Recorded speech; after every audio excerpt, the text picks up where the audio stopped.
Em geral, é muito comum, quando pessoas se encontram e realizam um diálogo entre elas, quando abordam algum tipo de assunto, levarem esta conversação de uma forma muito trivial, muito comum. Aqui conosco, nestes encontros, eu quero lhe convidar a um aprofundamento bem maior. Até porque estes assuntos que abordamos aqui, eles envolvem a questão da realização da verdade sobre você.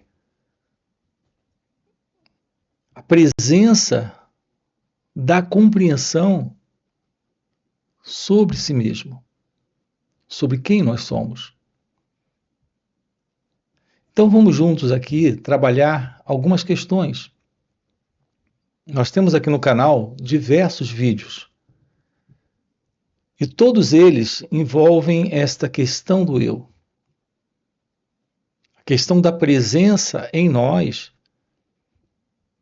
aquilo que representa você, a pessoa, esse sentir e pensar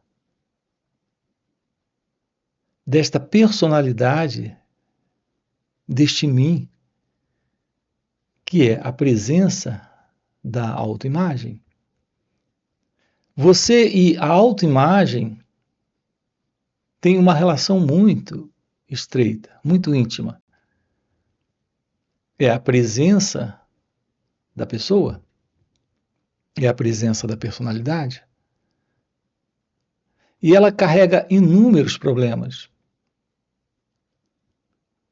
Um dos problemas presentes em nós, nesta pessoa, é a presença do medo.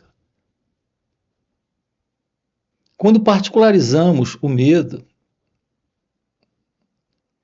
e usamos expressões como fobia social, medo da morte, medo da velhice, medo de rejeição, nós particularizamos a questão do medo e não compreendemos a estrutura, a base, o fundamento, a natureza do medo. Aonde está esta estrutura, este fundamento? Quando é que você tem medo de ser rejeitado? Por exemplo, não é quando você, em lidar com pessoas, tem a esperança de que elas te aceitem. Não é quando você tem de si mesmo uma autoimagem de alguém que precisa ser atendido pelo outro, tendo a visão que você tem sobre si mesma, sobre si mesmo, apreciada, reconhecida, acalentada, amada. Aqui juntos nós estamos com você investigando a natureza do ego, a estrutura desta autoimagem. Nós precisamos na vida descobrir a vida como ela acontece. Nós temos a vida como ela acontece. Mas colocamos paralelo à vida como ela acontece a ideia de como ela deveria ser. A natureza da mente humana, a natureza desta consciência da pessoa, que é a consciência do eu, é de separação. Esta separação é a forma como olhamos para aquilo que aqui está presente a partir de um fundo que interpreta, que escolhe, aceita, rejeita, gosta, não gosta. Portanto, nós temos aquilo que está aqui, exatamente como isto é. Onde se encontra? Aqui, neste espaço, neste lugar. Mas nós temos aquilo que deveria ser, o que poderia ser. Nos deparamos com este princípio equivocado na mente, de separação, de dualidade. O que deveria ser não está aqui. O que poderia ser não está aqui. O que poderia ser está na imaginação? Está no futuro? É assim que estamos lidando com a vida, como ela acontece. A partir deste princípio do deveria ser, do poderia ter sido,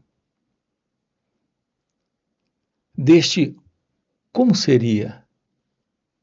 Assim estamos sempre dentro do padrão do pensamento, porque o pensamento é este elemento presente em cada um de nós.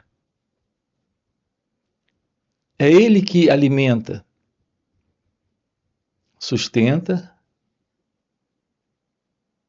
e mantém a continuidade desta construção mental, que é a presença desta imagem. A imagem do que deveria ser é a partir da autoimagem sobre quem eu sou. O que eu tenho sobre mim é uma imagem que o pensamento construiu. Este mim, ele olha a partir desta imagem. Então ele julga, compara, aceita, rejeita. O meu encontro com você é um encontro de dependência. Eu não carrego nenhuma ciência, nenhuma consciência comigo. De que, de fato, o que há presente na autoimagem é dependência, é carência, é busca de alguma coisa, como aceitação. É o que explica a presença do medo. Eu não teria qualquer medo de ser rejeitado se este eu não estivesse aqui. É a presença do eu, a própria presença da insegurança, da carência, deste sentimento de especialismo, o que causa em nós o desejo de ser apreciado, de ser reconhecido. A razão, a causa do medo. Repare como é interessante descobrir que não há nenhum problema do lado de fora. O outro, ele me trata a partir também da autoimagem que ele tem dele mesmo. Ele tem uma imagem também sobre mim. Ele espera de mim, da imagem que ele construiu sobre mim, aquilo que eu espero da imagem que eu construí sobre ele. Assim não podemos mudar os relacionamentos. E, no entanto, esta é a nossa esperança. Nós queremos que o outro mude para eu ser aceito, apreciado, amado, para que não haja esta dor da rejeição.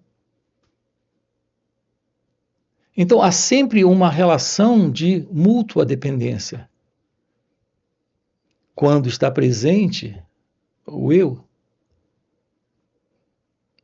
a autoimagem, a condição psicológica de uma ego-identidade presente. Aqui no momento, dentro da experiência. Um outro aspecto interessante nesta autoimagem,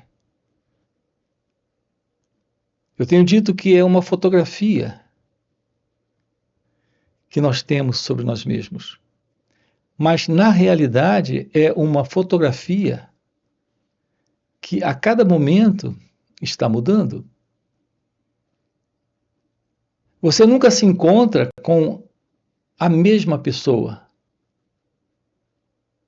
quando se olha neste espelho das relações humanas. Ao se deparar consigo mesmo, você está sempre em um estado diferente nesta autoimagem. Naquilo que o pensamento acredita sobre ele mesmo, nesta forma deste eu. Assim como no seu contato com ele ou ela, ocorre a mesma coisa. Aqui juntos, esta ciência do despertar, da realização divina, é algo fascinante. Porque é a descoberta de que as relações humanas, como elas se situam neste princípio da autoimagem, neste movimento que está mudando a cada momento, estas relações entre pessoas são naturalmente relações conflituosas, porque não estamos lidando com a realidade, estamos lidando com o pensamento. Porque o pensamento é este retrato. Você acha que está vivendo ao lado de alguém já há 10 anos, 15, 30, 50 anos. Na verdade, não tem alguém ali. A sua convivência com ele ou ela, assim como sua convivência com você, é algo que está mudando a cada momento. Na razão da presença de um pensamento, lá está um sentimento, uma emoção e uma resposta particular para aquele dado momento, na relação com ele ou ela. Assim, na convivência com ela ou ele há 10, 15, 20 anos, você o conhece? Você a conhece? Essa é a ideia. No entanto, não é verdade. Se você não se conhece, como você conhece o outro? Se o que você tem sobre você são estados que estão mudando, em razão desta instabilidade do pensamento. Porque o pensamento é o motivo, é a causa, é a razão desta interna mudança, neste retrato, nesta autoimagem. Assim nós temos a presença da autoimagem e diversas máscaras para cada ocasião. Na verdade, para cada pessoa que você encontra, você tem uma forma particular de lidar com ele ou ela. Nós não nos damos conta disto, porque eu não dou conta de mim mesmo. Eu não me dou conta destas reações, eu não estou ciente de como funciono na vida, neste contato com o momento presente, neste contato com ele ou ela. Mas você é particularmente uma pessoa para a sua esposa. Mas é uma outra pessoa para o seu filho mais velho. E para o seu filho do meio e para o seu filho mais novo. E também uma outra pessoa para o seu chefe. E também uma outra pessoa para si mesmo. Tudo depende do momento, de como o pensamento lhe faz sentir alguma sensação, algum sentimento, alguma emoção. Portanto, este é um modelo fluido desta consciência egóica. Este é um modelo instável desta consciência egóica, desta consciência do eu, desta personalidade. Nos falta uma visão da realidade da vida, o que requer a ausência desta dualidade, deste modo de representar a experiência do momento presente a partir do pensamento, a partir do passado. Porque o que é o pensamento, senão a presença do passado? Você reage a ele ou a ela a partir daquilo que recebeu dele ou dela, desde o último encontro. As pessoas que nos tratam bem, queremos ficar perto delas. As que nos tratam mal, queremos nos afastar delas. Naturalmente, isto parece bem razoável, mas há algo por detrás deste se sentir bem e deste se sentir mal, muito além de como elas nos tratam, que é a presença da própria ego-identidade, que é este sentido do ego aqui, em cada um de nós. Portanto, a presença do pensamento, o modelo de lembrança, recordação, representação de memória que está presente dentro das relações é algo que está determinando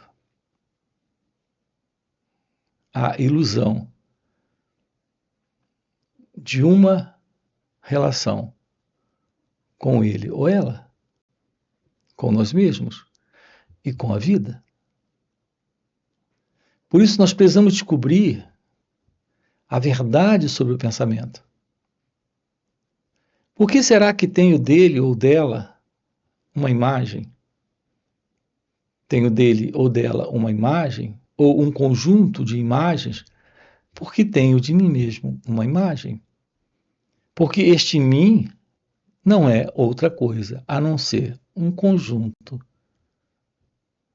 de imagens. Esta é a presença do pensamento.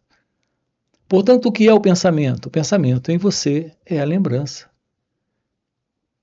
Algo que vem do passado e que surge neste momento e olha para o momento presente a partir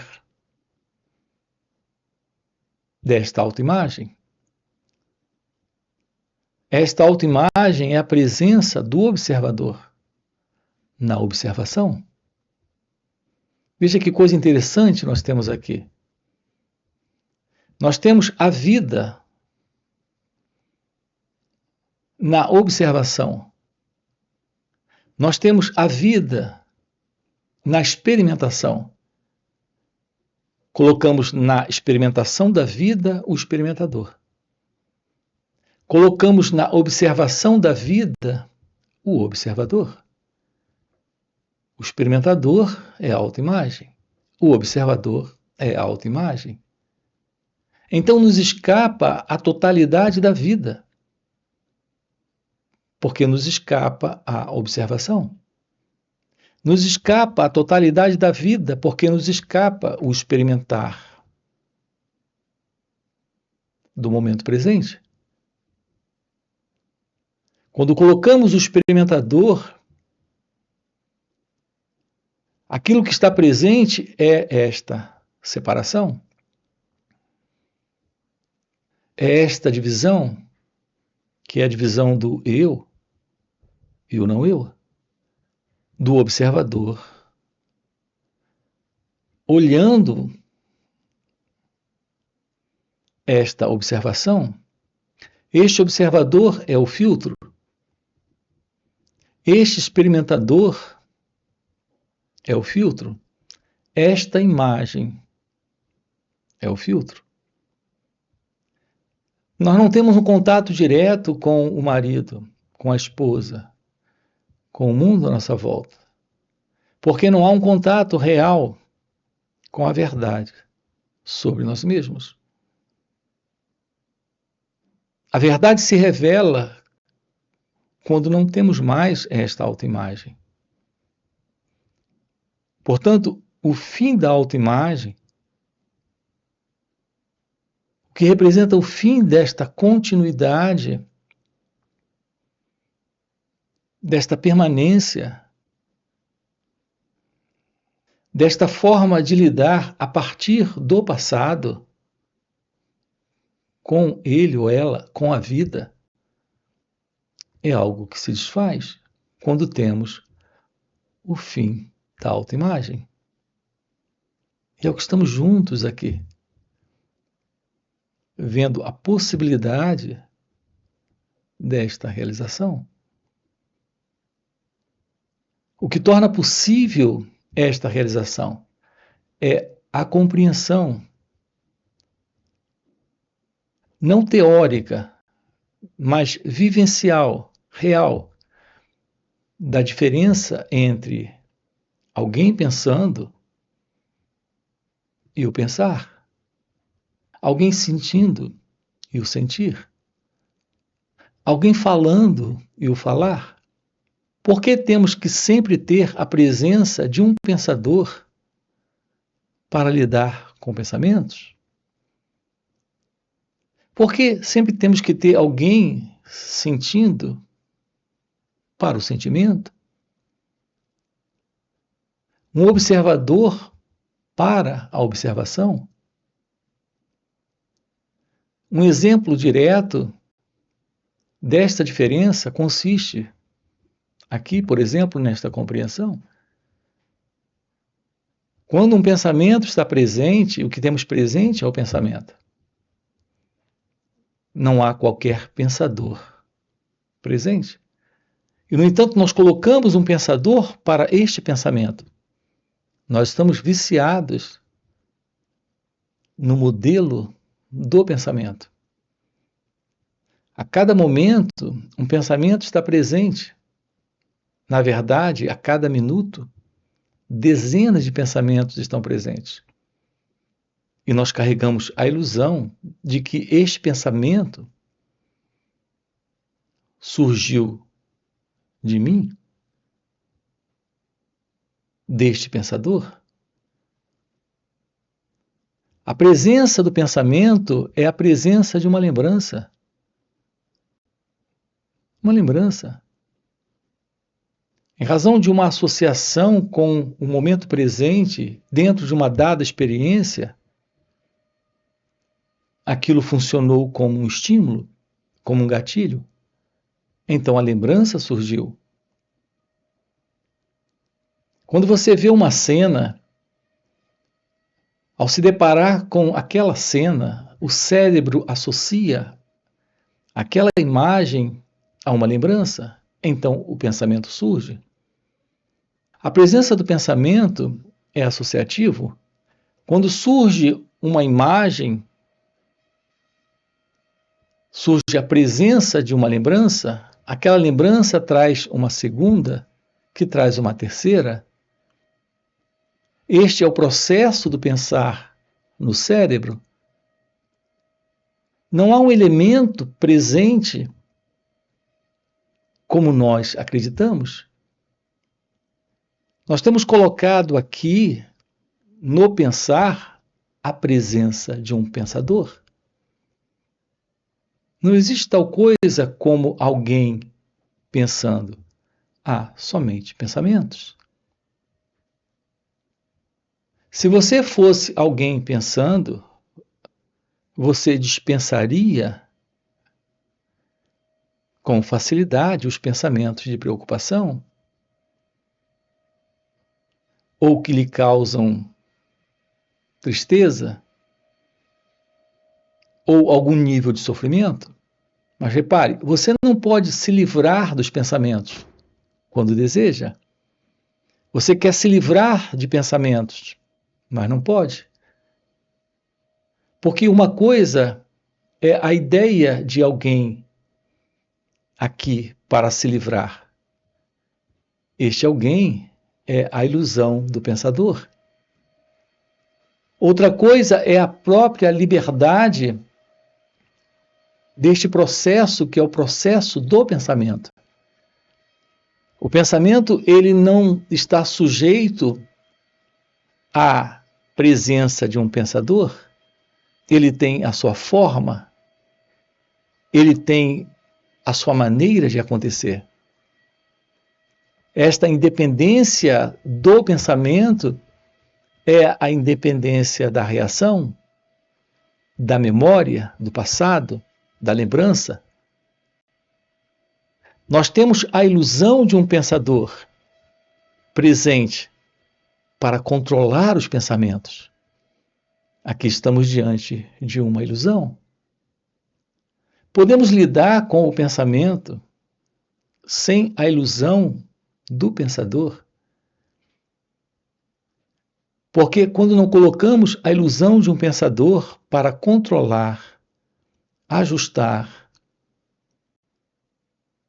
aceitar, rejeitar, condenar, tentar se livrar do pensamento, neste momento há um rompimento com o modelo do eu, com o modelo da autoimagem.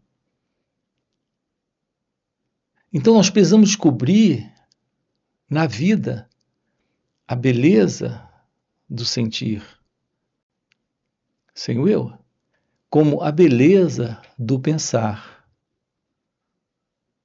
sem o eu, sem o pensador. Portanto, é uma qualidade de sentir como uma qualidade de pensamento que não é o pensamento do passado, que não é o pensamento psicológico, o pensamento que alimenta e sustenta esta continuidade do pensador, desta autoimagem. Então, sim, neste contato com a realidade da vida sem o eu, sem o ego, sem esta autoimagem, não há medo. As pessoas querem uma solução para esta questão do sofrimento presente no medo da rejeição. Aqui estamos lhe propondo o fim da ilusão de uma identidade para o medo. Assim, o contato com ele ou ela, a partir deste momento, é naturalmente um contato livre do especialismo, livre desta incerteza, insegurança, busca de segurança, dependência, Então nós temos o fim do medo quando temos o fim do eu, quando temos o fim da autoimagem. É o que nós precisamos compreender. Ter de uma forma muito clara na vida a ciência da própria vida. Sem esta ideia do que deveria ser, de como seria, sem a presença da dualidade. É o que estamos juntos aqui trabalhando com você, dentro destes encontros online nos finais de semana. Sábado e domingo estamos juntos. São 2 dias, de uma forma online. Quero deixar aqui para você este convite. Além dos encontros online nos finais de semana, onde aprofundamos com você estas questões, temos encontros presenciais e também retiros. Se o que você acaba de ouvir é algo que faz algum sentido para você, já fica aqui um convite. Já deixa o seu like, se inscreve no canal, coloca aqui no comentário. Sim, faz sentido. Ok? E a gente se vê. Valeu pelo encontro e até a próxima. Se alguém lhe critica, está criticando essa imagem que você tem estabelecido dentro de você como sendo você. Esta autoimagem, ela é conhecida em psicologia. Mas veja, teoricamente, conceitualmente, todo e qualquer conhecimento sobre isso não basta.